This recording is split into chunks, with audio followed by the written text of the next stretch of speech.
Assalamualaikum, apa kabar anak-anak hari ini? Insya Allah tetap sehat ya, selalu semangat untuk belajar IPA. Di pertemuan sebelumnya, kita sudah belajar tentang penyelidikan IPA melalui langkah-langkah metode ilmiah. Sudah paham kan kalian? Untuk pertemuan hari ini, kita akan melanjutkan materi yaitu pengukuran. Sudahkah kalian mengukur tinggi badan kalian hari ini? Berapa ya tingginya? Nah, kegiatan ini termasuk kegiatan pengukuran. Contoh lainnya banyak. Bisa panjang meja, bisa juga suhu tubuh. Lah itu semua merupakan kegiatan pengukuran. Jadi, pengukuran merupakan kegiatan membandingkan nilai suatu besaran yang diukur dengan besaran lain yang sejenis yang telah ditetapkan sebagai satuan. Misal, kalian mau melakukan pengukuran panjang meja dengan menggunakan jengkal kalian masing-masing. Dengan demikian, kalian harus membandingkan panjang meja dengan panjang jengkal kalian. Jengkal kalian digunakan sebagai satuan pengukurannya. Misal, hasil pengukuran kalian adalah panjang meja tadi 6 jengkal.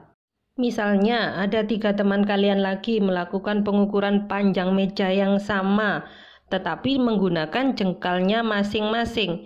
Kira-kira hasilnya bagaimana ya? Hasil kamu dengan hasil ketiga teman yang lainnya. Ya, pinter. Hasilnya pasti akan bervariasi mengikuti ukuran tubuh kalian masing-masing. Kira-kira mengapa ya hasilnya itu berbeda-beda? Sekarang bayangkan apa yang terjadi jika pada setiap pengukuran di dunia ini menggunakan satuan yang berbeda-beda. Misalnya jengkal. Ketika kamu memesan baju ke penjahit menggunakan panjang lengan 3 jengkal misalnya, kemungkinan besar hasilnya kira-kira sesuai tidak dengan keinginanmu. Mengapa demikian? Ya, betul. Karena penjahit itu menggunakan jengkalnya. Demikian juga jika satuan yang digunakan seperti depa, kaki, dan lain sebagainya.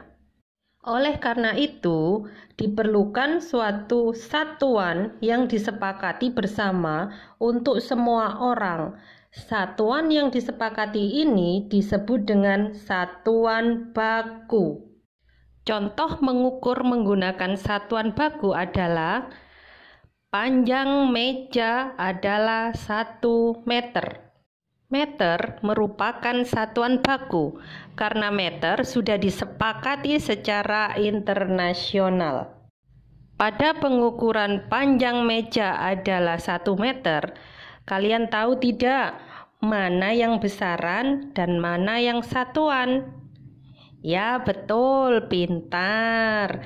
Yang panjang itu merupakan besaran, kemudian angka 1 itu disebut dengan nilai, dan meter itu merupakan satuan. Jadi, besaran merupakan segala sesuatu yang bisa diukur, mempunyai nilai atau berupa angka, dan memiliki satuan. Satuan adalah segala sesuatu yang digunakan untuk menyatakan hasil dari pengukuran. Contohnya, Bu Retno beri contoh ya. Yang pertama, tinggi badan Ani 110 cm.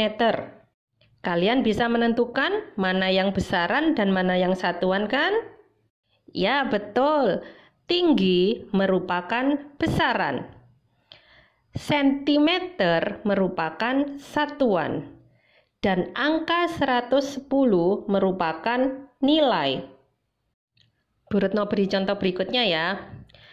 Jarak antara rumah ke sekolahku adalah 2 kilometer. Manakah yang besaran ya? Ya, betul. Jarak merupakan besaran. Kemudian angka 2 merupakan nilai. dan kata kilometer merupakan satuan. Bagaimana? Kalian sudah paham belum? Bisa membedakan mana yang besaran dan mana yang satuan? Atau perlu diberi contoh lagi? Contoh yang ketiga ya. Luas kebun paman sebesar 3 hektar. Manakah yang besaran? Ya, betul, tentu saja luas. Kemudian satuannya adalah hektar dan nominalnya adalah angka 3. Sekarang perhatikan contoh yang Bu Retno berikan ini ya. Misalnya Bu Retno memiliki seekor kelinci. Kira-kira besaran apa saja yang bisa diukur dari kelinci tersebut? Bu Retno bantu ya. Besaran-besaran yang bisa diukur dari seekor kelinci. Contohnya, 1. Panjang telinganya, 2. Jarak loncatannya, 3. Panjang kakinya, 4. Massa tubuhnya, dan lain sebagainya. Paham kan kalian dengan besaran? Jadi, besaran itu, Bu Retno ulangi lagi ya, segala sesuatu yang bisa diukur, memiliki nilai berupa angka, dan memiliki satuan. Baiklah anak-anak, jika kalian sudah paham, sekarang coba ya dikerjakan tugas untuk pertemuan hari ini. Yang nomor 1, mengapa semua ilmuwan dan produsen penghasil barang-barang di pabrik di seluruh dunia harus melakukan pengukuran dengan menggunakan satuan baku yang sama? Yang nomor 2, perhatikan tanaman jeruk berikut ini ya. Sebutkan sebanyak-banyaknya besaran apakah yang bisa diukur dari gambar tanaman jeruk tersebut. Yang nomor 3, kalian pernah pergi ke pasar kan? Pernah mengamati di pasar para pedagang? Coba catat sebanyak-banyaknya alat ukur yang digunakan oleh pedagang-pedagang yang ada di pasar. Seperti biasa ya nak, tugasnya ditulis di buku tulis, kemudian diberi identitas, jangan lupa nama dan kelas, kemudian di foto yang jelas. Jika jawaban kalian lebih dari 1 halaman, maka foto-foto tersebut dikolase atau beberapa foto dibingkai jadi 1. Kemudian kirim japri Bu Retno ya. Terima kasih anak-anak. Sampai bertemu di pertemuan berikutnya ya. Akhirul kalam. Wassalamualaikum warahmatullahi wabarakatuh.